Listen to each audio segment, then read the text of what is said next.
Imagine being jolted awake by laughter and tiny footsteps, only to be met with an uncanny stillness moments later. That is a haunting memory Janie McKenzie carries with her now. One that could hold the key to understanding what truly happened to 6-year-old Lilly and 4-year-old Jack Sullivan. In this video, we unpack her first-hand account, examine the critical evidence it reveals, and explore how this alters everything we thought we knew. If you believe Lilly and Jack deserve justice, hit subscribe and drop your prayers below in the comments. Let's stand together for their safe return. Janie McKenzie insists the children are still alive. She was sleeping in her trailer when her dog's urgent barking roused her. To Janie, that bark meant only one thing. Her 2 young step-grandchildren were outside. Hospital quiet, the kind that falls just after dawn, gave way to the unmistakable sound of children playing on the backyard swing set she built herself. She says she heard Lily's giggle, Jack's delighted squeal, one after the other back and forth. She recalls. Her bedroom is a mere few steps from that swing set, yet the sounds felt distant, surreal. Then, nothing. Silence suffocated the morning air. She lay still, straining for any hint of movement or noise, but heard only her heartbeat and the gentle rustle of spring leaves. Moments later, Janie heard her son, Daniel Martell, calling their names with panic in his voice. He burst from the trailer, yelling Lily, Jack, at the top of his lungs. By the time Janie threw on her boots and raced outside, the children were gone, vanished without a trace.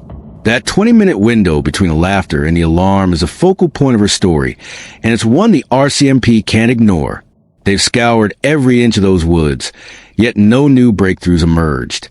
Now Janie's testimony offers a fresh lead, and hope that the silence can still be broken. Janie's recollection begins precisely at 8:48 a.m., when she was on the phone with her brother.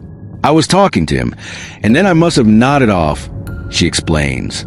Next thing I know, the dog is barking like mad. In rural Lansdowne Station, that bark is code for children. The only ones who coaxed that beagle out of slumber were Lilly and Jack. Those voices, so vivid and joyful, confirmed the siblings were outside at that exact moment. Yet within minutes, Janie stepped out and heard nothing but the wind through the pines.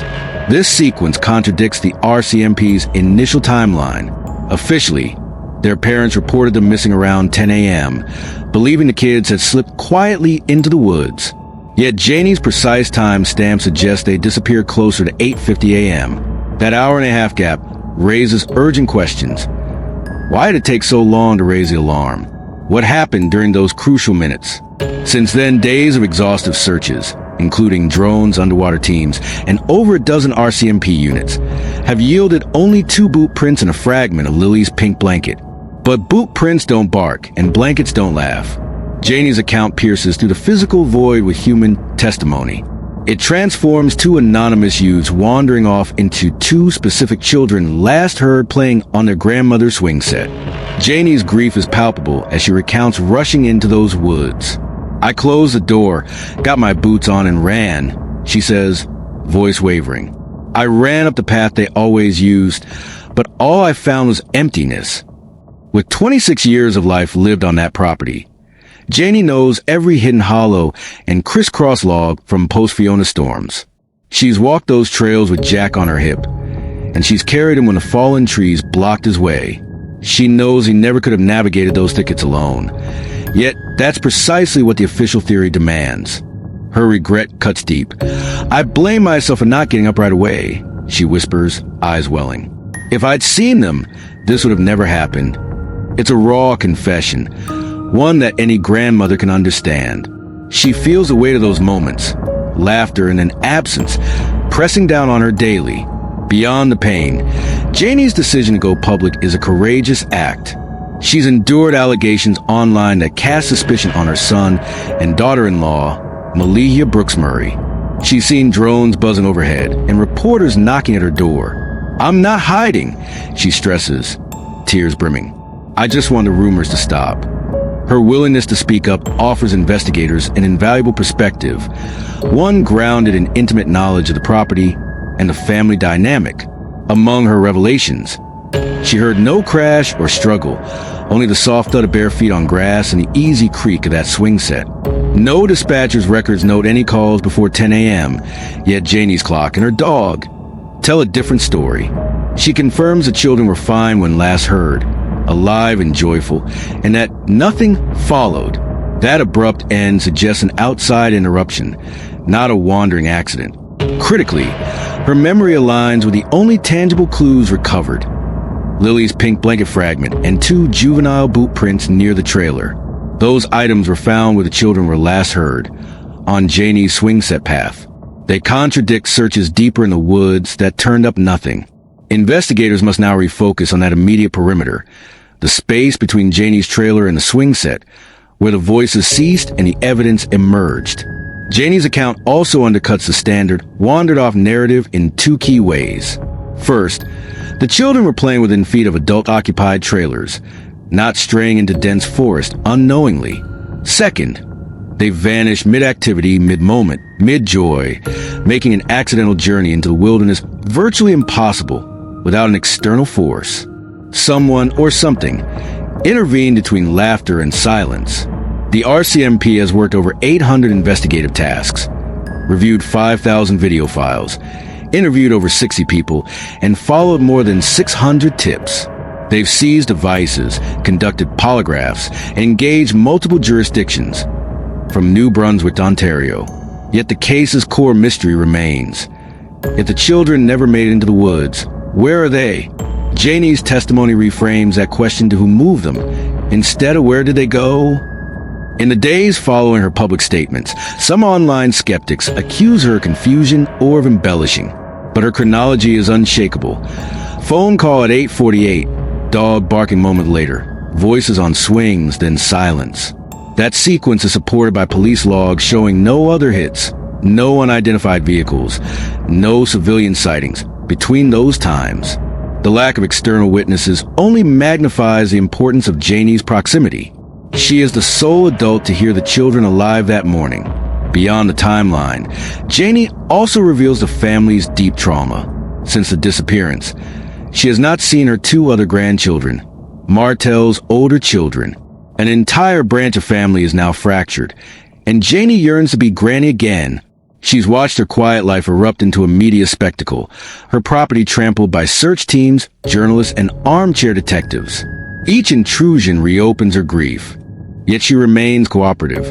When an officer first tried entering her trailer unannounced, she only stopped him to secure her dog. She insists every search of her mobile home, septic tank, and RV was welcomed. Each time she hoped it might bring the children home. When investigators flew a drone under the trailer, she stood by, determined to help. She wants transparency, not secrecy, and demands that rumors implicating her or her son cease. Her criticism of the RCMP's early approach is pointed. How could 2 young children navigate miles of fallen trees in 20 minutes? She asks. She's carried a 1-year-old through that underbrush. She knows the answer. And yet searchers combed those woods relentlessly, with no sign of the children. That mismatch between effort and outcome convinced her that the true story unfolded close to home, within sight and earshot of the trailer. Her perspective dovetails with Darren Geddes, a cousin of Brooks Murray's grandmother, who also felt brushed off by Mounties when he tried sharing family insights. Geddes describes his rage at being sidelined, lamenting that critical information may have been lost in police vetting. That sense of institutional distance underscores why Janie's direct account is so vital. It demands investigators revisit assumptions and explore the immediate property rather than remote trails. Meanwhile, Corporal Carly McCann confirms that the pink blanket seized on Lansdowne Road has entered forensic examination. The family verified it belonged to Lily. That single item, recovered near the swing set, now carries more weight when paired with Janie's recollection of hearing both children just steps away. Its position suggests the children were playing and then taken, possibly by someone who knew the routine and who could move swiftly before any alarm. McCann also emphasizes that no doors are closed. Investigators remain open to all possibilities, including that Lilly and Jack are still alive. The RCMP family liaison continues regular contact with a designated relative, though they won't name who, ensuring the family receives updates even as public communication has slowed. Janie laments that early briefings gave way to silence, leaving her and Martel with unanswered questions and a belief that urgency has waned. She insists their disappearance still demands the highest priority. The human stakes here could not be higher. Two innocent children, last heard playing with exuberance, abruptly vanished into the unknown. Janie's courageous willingness to share her timeline forces us to confront a darker scenario, that an insider, someone within earshot, remove them. If so, this may not be a simple missing persons case, but a carefully concealed disappearance orchestrated under cover dawn's first light. In the coming days, investigators must reconcile Janie's precise timeline with the physical evidence and digital records. Phone logs, drone footage, search team GPS tracks, and video review of every vehicle on Lansdowne Road between 8:45 and 9:15 a.m. If any surveillance camera recorded an SUV idling near the swing set, or if a cell phone ping places someone in that radius, it could crack the case open. Janie's account narrows a window of interest to a tight period and a confined area, the immediate yard, where whoever intervened struck swiftly. For those of us watching, the first imperative is to amplify Janie's voice. Share this video, tag local news outlets, and help spread the word that her testimony demands action.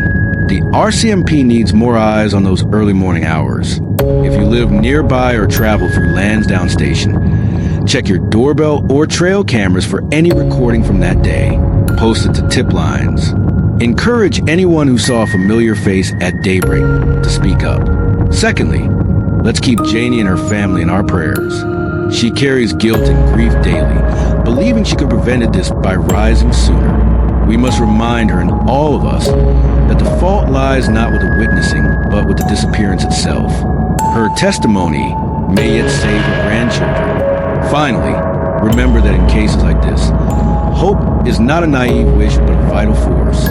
Two boot prints and a torn blanket fragment remain clues in a puzzle that Janie's voice helps complete. Let us honor that voice in the children defends by pushing for answers, refusing to settle for no new leads, and insisting that Lilly and Jack's names stay in the headlines until they come home. If you believe in Lilly and Jack's safe return, subscribe now and hit the bell so no update is missed. Drop your prayers and messages of support for them and their family in the comments below. Share this video with everyone you know. Let's turn Janie's solitary testimony into a groundswell that forces the truth into daylight. The lives of two precious children depend on it. Thank you for watching. Stay tuned for every development in this critical story.